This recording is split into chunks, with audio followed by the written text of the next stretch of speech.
investment itu bukan masalah adu pinter. Investment itu masalah adu cuan konsisten. Bukan cuan paling gede, tapi cuan konsisten. Investment tuh bukan kayak, wah kalau beli instrumen ini tahun ini untung 200%, tahun depan minus 300%, mati. Investment tuh masalah sikap hati lu harus adaptif. Lu harus memposisikan, gue emang orang bodoh yang harus belajar dengan perubahan zaman, bukan orang yang udah tahu semuanya. Bayangin kalau kita adalah orang yang likuiditasnya terbatas atau uang nganggurnya sedikit. Apapun yang terjadi di depan mata kita yang kita beli pasti untung, kita nggak bisa beli, Pak. Itu yang bahaya. Dari nol. Dari nol apa nih Bapak hari ini? Dari nol, investasi terbaik di tahun 2026. Langsung baru nembak. Januari. Iya dong. Investasi. Kan gue pengen ngulik strategi investasi lu di tahun Strategi 2026 terbaik gimana? untuk kuda kayu gitu. Nggak tahu lagi anjing tahun ini lompat apa. gitu. CEO tiba-tiba. Tapi mungkin sebelum masuk 2026, gue pengen tahu dulu. Gimana strategi lu dan gimana hasil investasi lu di tahun 2025? Langsung to the point aja gue mah. Ini ngomongin investasi berarti kita ngomongin instrumen aja berarti langsung ya. Boleh. Either pasar modal atau bukan ya. Jadi gini Bill, dan mungkin buat teman-teman, lucunya tahun 2025, mungkin tahun 2024 kuartal 2 sampai 2025 akhir. Ada dua hal yang memberikan gue return investasi terbaik buat gue. Ini langsung boleh dicatat kan? Jeng-jeng. Tapi ini 2025 ya, berarti kita sampai sekarang masih jalan. Oke. Iya. Yang pertama emas. Emas apa nih? Gold bar gitu atau? Gold bar ya. Ini kayak gini-gini nih. Ini punya istri gue, yang gue bawa nih, gue taruh di sini. Punya gue juga ada, coba tebak yang mana. Yang kedua itu saham. Tapi gue kasih tahu dulu. Emas itu karena pada tahun 2024, habis ini gue akan elaborate ya. 2024 kuartal 2. Itu gue punya seorang kenalan lah ya, teman yang udah relasi cukup lama. Gue gak sebut.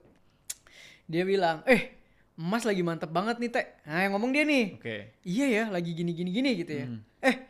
Gue mau beli nih sekian. Ya gue gak sebut lah, sekian kilo gitu misalnya. Patungan yuk. Lu invest lebih banyak, gue jualin. Jadi gold bar gini, misal ini permisalan. Misalnya gold bar gini kita beli sekilo. Katakanlah setengahnya gue simpan buat value-nya naik. Setengahnya gue cacah jadi kecil-kecil gini. Gue jualin. Dia jualin. Bagi hasil. Per bulan itu kita jadi ada sharing profit sekian persen. Kayak gue sama lu dulu jual beli mobil bekas. Paham banget. Teh lagi ada mobil sikat nggak? Sikat Bill. Beli berapa mobil jual, kita sharing profit. Waktu itu jalan berapa bulan ya? Ini masalahnya udah jalan mau 2 tahun. Iya kan? Lu bilang tadi dari 2024. Iya. Gue lupa lah ya. Either 2024 semester 2 atau 2024 akhir. Dia ngomongnya dari kuartal 2. Tapi gasnya gue lupa kapan. Pokoknya waktu itu dia langsung beli sekilo. Atau dicicil sama dia belinya. Jadi kan pasti kita ngetes dulu dong. Di harga ini kita beli jual. Oh laku nih. Refill barang lagi. Gitu sampai sekarang yang disimpan lebih sedikit sih. Banyakan yang dijual. Tapi yang dijual itu karena makin langka dan harganya naik terus, gue dapet spread bagus banget. Gitu. Masalahnya lu mau jualan, misal lu simpen aja tuh naik 2,5 kali lipat. Makanya gue bilang. Tapi kalau teman-teman tanya, kok Theo tahu gak yang paling bagus kemarin emas? Enggak. Nah ini yang mau kita kulik sebenarnya. Tadi salah satunya emas. Iya. Yang kedua saham. Saham itu sebetulnya ya lu tau lah, kita dari dulu fundamentalis. Tahun lalu keputusan terbaik gue adalah cut loss blue chip. Habis dapat dividen cut loss. Nah, dan strategi permainan saham sebetulnya agak shifting sekarang dibandingkan mungkin 10 tahun yang lalu ya. Divalidasi juga sama owner sekuritas yang kita ada. Nantilah ada juga di Instagram gue gitu ya. Kita ngobrol dan mengedukasi. Nah, jadi cut loss itu shifting ke arah cara melihat saham yang baru juga.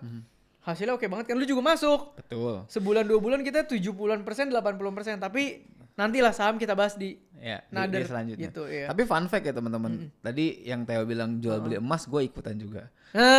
Saham juga gue ikutan juga. Jadi sama-sama merasakan gitu ya. Iya. Ini pokoknya saksi lah kalau gue ngomong apapun dia ikut karena aja. gue ikut. Iya. Gitu. Nah, gue tertarik pengen ngulik. Mungkin teman-teman juga penasaran kan. Sekarang udah 2026. Iya. Gimana caranya kita menentukan strategi dan juga memilih instrumen investasi yang tepat untuk 2020? Mungkin gue bagi ke 3 tips, kita breakdown satu-satu ya. Yang pertama, yang paling penting untuk investment itu adalah likuiditas. Likuiditas tuh duit cair. Iya mungkin agak beda nih. Orang bilang investment terbaik, kripto, saham apa? Enggak. Kunci dari investasi terbaik adalah lu punya duit nganggur makin lama makin banyak, makin lama makin banyak. Oke. Sehingga memberikan lu jadi seseorang yang punya modal yang liquid. Liquid artinya apa? Cair. Cair artinya apa? Misalnya Bill, kita punya uang liquid 1 miliar gitu ya. Wah, pandemi 2020 market crash, beli, jual, untung. Tahun depannya crypto crash, beli, jual, untung. Tahun depannya kan kita emas tuh sampai sekarang. Betul. Untung. Saham juga kemarin kita top up lagi lumayan banyak. Benar. Untung muter dengan gaya saham yang baru nih yang era ini. Maksud gue adalah gini, bayangin kalau kita adalah orang yang likuiditasnya terbatas atau uang nganggurnya sedikit. Apapun yang terjadi di depan mata kita yang kita beli pasti untung, kita nggak bisa beli Pak. Itu yang bahaya. Jadi kalau orang bilang, kok kripto bagus, lu yakin? Beli. Saham bagus, lu yakin? Beli. Kok emas bagus, lu yakin? Beli. Yang penting lu ada duitnya. Liquid untuk beli di saat-saat yang tepat. Gitu. Jangan sampai momennya datang, aduh duitnya nggak ada. Susah Pak. Jadi fanatik ke satu investment instrumen jangan, fanatik ke likuiditas boleh. Karena itu akan membuat hidup lu jauh lebih mudah dan investasi lu lebih banyak cuannya. Mungkin banyak orang bilang, kok lu investasi emas cuan, lu saham cuan, crypto trading cuan, jual beli mobil bekas cuan. Investasi lu bisa cuan, tapi kok lu gak pernah bahas investasi dalam-dalam? Ya karena simple, gua ada duitnya. Yang perlu dalam gak usah gua, orang lain. Iya bener. Dia bilang ini bagus, mau ikut gak? Gua ada duitnya. Emang dia terbukti masuk jadi. Betul, itu pun yang terjadi sama ini kan, yang gold bar itu kan. Iya. Tadi jual beli. Yang sama gold bar juga gitu. Gue tau orangnya udah ini dan kita ngetes start small. Lama-lama top up. Ya lumayan juga udah di situ gitu loh. Bagus sampai sekarang hasilnya. Dan itu bisa terjadi karena memang lu punya uangnya. Iya, likuiditas dan networknya. Betul. Iya, harus ada. Berarti gitu. memang yang harus di-highlight 2026 ini buat teman-teman semua, gedein likuiditas. Uang liquid.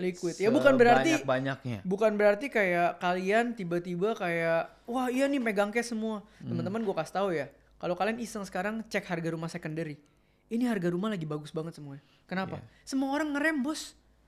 Yang hari ini spending banyak itu cuma menengah bawah. Menengah atas hold semua cashnya. Bukan berarti gue mau ekonomi jelek, enggak. Karena ini masa-masa uncertainty, makanya emas naik terus. Lu mau tiba-tiba besok kejadian US Venezuela kedua ketiga emas dam all time high terus. Iya karena di mana situasi tidak pasti di situ. Iya emas yang gue puter sampai sekarang belum gue jual Pak, gue dagangin terus. Wah mantap. Bini gue aja gue beliin emas kan waktu itu. Iya tahun biar itu 2020. Biar dia nabung emas kan. 2024 juga kan? Apa tahun 2025? Lalu. 2025 ya? Tahun lalu gue beliin dia bantu dia nabung 5 gram 1,6 juta. Hari ini udah berapa? Di atas 2,5 kan? Iya, betul. Itu bini gue tuh udah ngerasain. Yang penting punya suami liquid. Punya suami bisa di liquid. Iya, suami yang punya uang liquid gitu. Nah, lanjut ya. Yang kedua. Oh ini langsung tadi tips 1 likuiditas. Iya. Tips kedua. Iya, tips kedua itu awareness. Aware. Aware di saat memang instrumen ini lagi ada perubahan siklus. Sama kayak kita tahun lalu cut loss blue chip, karena kita menerima foreign flow lagi nggak masuk, kita lagi transisi pemerintahan. Yang bikin IHSG sekarang bisa sampai 9.000 adalah dana domestik. Dana domestik nggak mungkin larinya ke blue chip tiba-tiba, kecuali institusi domestik nanti mau masuk lagi ya. Beda cerita, itu akan nge-pump volume. Tapi kalau nggak, pasti kan saham-saham yang bermain akan saham-saham yang berbeda daripada yang LQ45. Logikanya begitu. Itu kan kita harus aware. Oh sekarang lagi di era itu ya. Karena lagi di era itu, kita harus sesuaikan dengan yang terjadi sekarang. Yang masih bisa kita beli apa nih? Gitu. Jadi kita buat mendiversifikasi, kita harus punya portfolio sehat. Sebagian growth asset, misalnya saham, kita kejar capital gain-nya. Kedua, di saat uncertainty kayak gini, protection asset yang dapat growth juga. Kayak gold bar. Makanya kalau lu tanya gue sekarang gue pegang paling banyak apa? Saham sama emas. Jadi strateginya lu bagi ya? Bagi Pak. Karena lu aware dulu dengan kondisi hari. Ya simple lah, simple ngomong. 2021 sampai 2023 itu kita ada bisnis jual beli mobil. Tapi sekarang? Enggak. Iya, kenapa? Enggak. Karena kita aware dengan kondisi, sorry itu saya disruptive market dari mocin-mocin ini. Jualan mobil secondary susah banget. Iya betul. Karena beli barunya udah mantep banget. Jadi kita sendiri tahu diri nih. Kita nggak bisa paksa jualan itu, kita diversifikasi ke yang era ini lagi masuk karena kita aware. Gitu. Oke, berarti gua sum up ya. Berarti investment lu yang paling working itu tadi growth asset di saham, yang kedua di protection asset yang menghasilkan growth luar juga. biasa karena lagi di eranya. Itu di gold bar. Gold bar emas, betul. Nah, tapi kenapa sebetulnya gold bar itu jadi menarik, Teh? Lu mau udah tahu jawabannya, coba menurut lu kenapa? Iya, balik lagi ya. Tadi kan sebenarnya lu sudah sempat lu mention. Masa-masa uncertainty kan orang nyari safe haven-nya lah. Ya, betul. Mungkin kalau kita ngomongin 2 tahun lalu kita akan ngomong, oh iya sekarang kita masuk ke Bitcoin misalnya. Tapi dengan kondisi lagi kayak gini dari kemarin coba narasi beli itu aja menurun. Bener. Euforianya. Bukan gue men-underestimate atau meng-overestimate satu instrumen.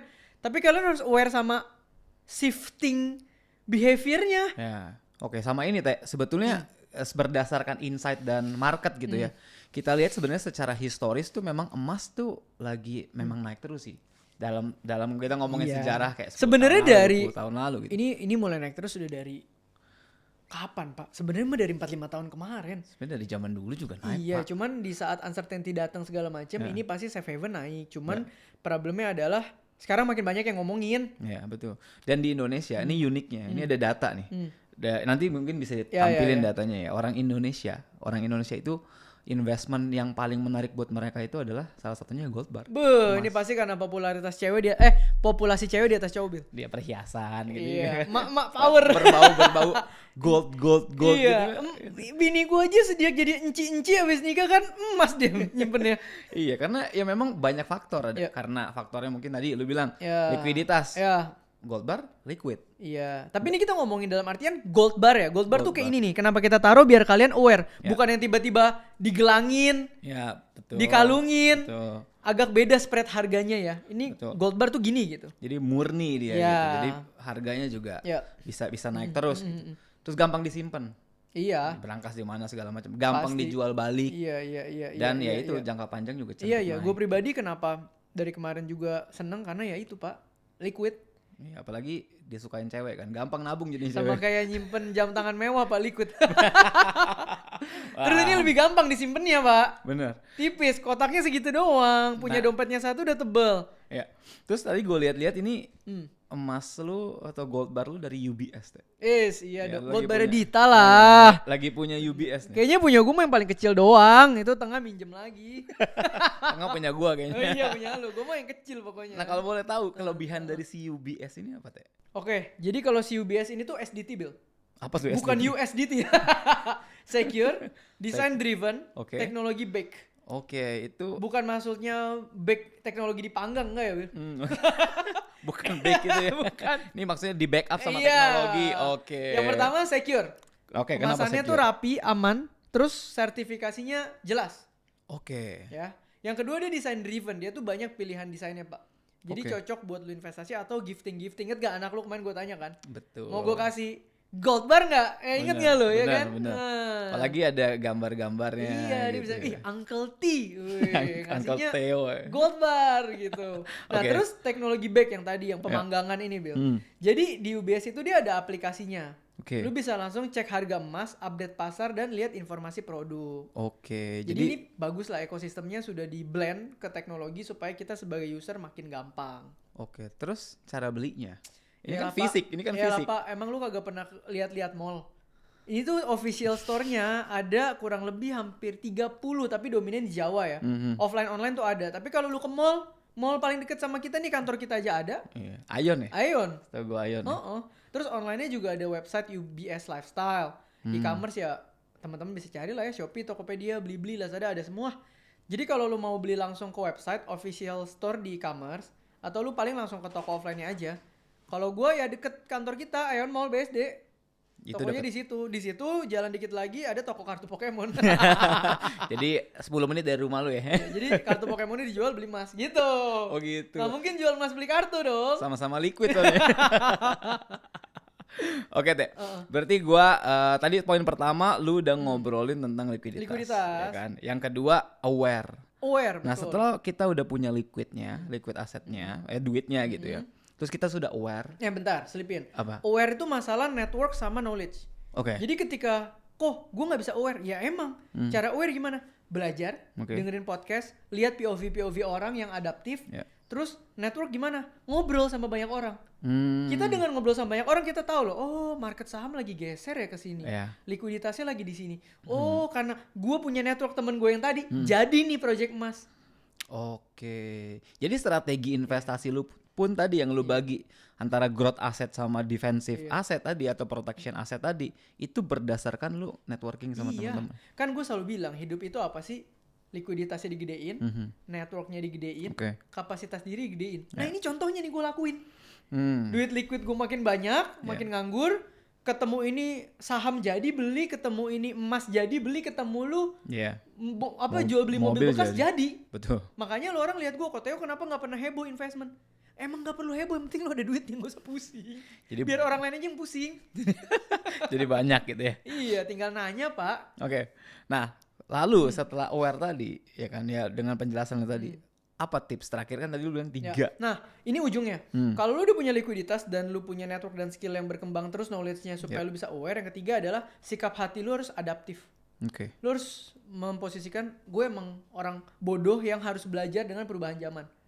Bukan orang yang udah tahu semuanya. Kenapa gue orang yang sangat nyantai dalam dunia investment? Karena gue gak merasa gue pintar. Gue ngerasa gue punya duit, bukan pintar. Maka gue butuh tuh belajar dari orang-orang pintar yang semuanya ngepost hal-hal yang pintar, buat gue tembak ke sana. Adaptif adalah masalah kita sadar kita siapa, cash flow kita gimana, opportunity yang ada apa, kita bisa jaga diri dan mengikuti perkembangannya. Karena investment itu bukan masalah adu pinter.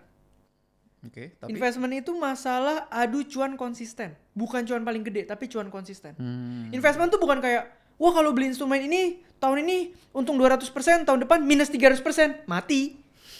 Investment tuh masalah, ya gua tahun ini bisa untung 20%, puji Tuhan. Ngikutin zaman, tahun depan dapat 35, puji Tuhan. Tahun depannya lagi 15, gak apa-apa. Tahun depannya lagi 30, yang penting lu pukul average 5-10 tahun, lu untung terus, konsisten. Gulung duitnya. Bukan masalah gede, beletak di sini besok rugi, besok beli ini terus habis. Makanya emas juga jadi salah satu yang sangat bagus karena psikologinya begitu Pak. Konsistennya tadi.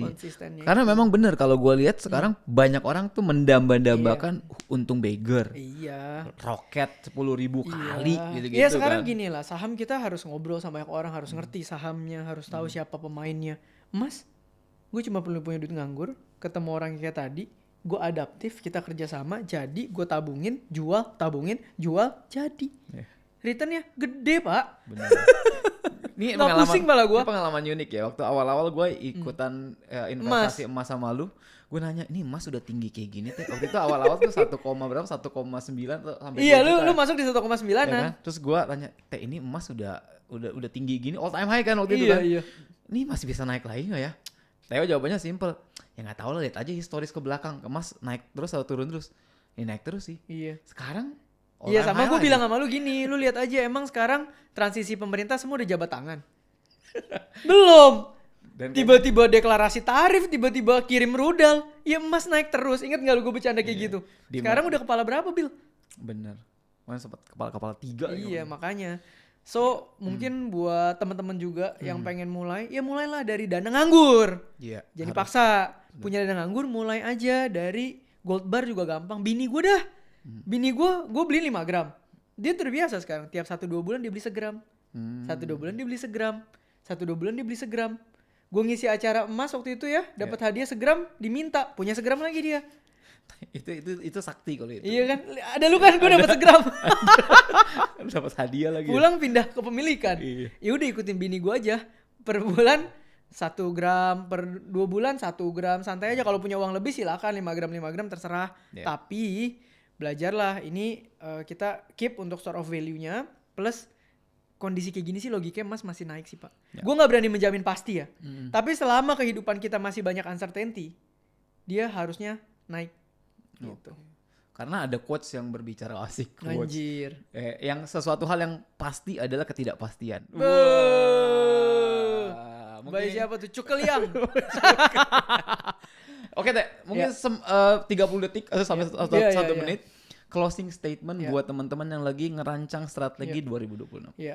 Teman-teman, investment terbaik adalah investment yang lu tahu jelas lu invest ke siapa atau lu invest apa. dan dilakukan dengan dana nganggur. Titik. Tidak ada orang yang berhak kasih tau lu invest paling bagus yang ini. Enggak, setiap orang beda-beda. Kalau hari ini lu peternak ikan lele, investment terbaik lu adalah ikan lele plus beli emas tentunya. Kalau lu hari ini apa? Lu peternak hamster, investment terbagus lu beli hamster. Terserah, ngerti nggak? Iya. Bodoh amat sama yang lain. Tapi kalau hari ini lu kayak gua nih, moderate, nyari duit dari bisnis dan influencer macam-macam gitu ya. Dapat main income dari sana tuh gede kan. Nah, duitnya mau dikemanain? Mau ditambah kekayaannya? Ya gue diversifikasi. Emas gue hajar, saham gue hajar, beli mobil bekas gue hajar. Dan banyak opportunity yang gue open. Gue masih look up for banyak opportunity yang memang masih yang penting apa? Liquid, aware, adaptif. Mantap. Itu udah keren jadi closing statement. Kalau gitu sampai ketemu di Dari Nol selanjutnya.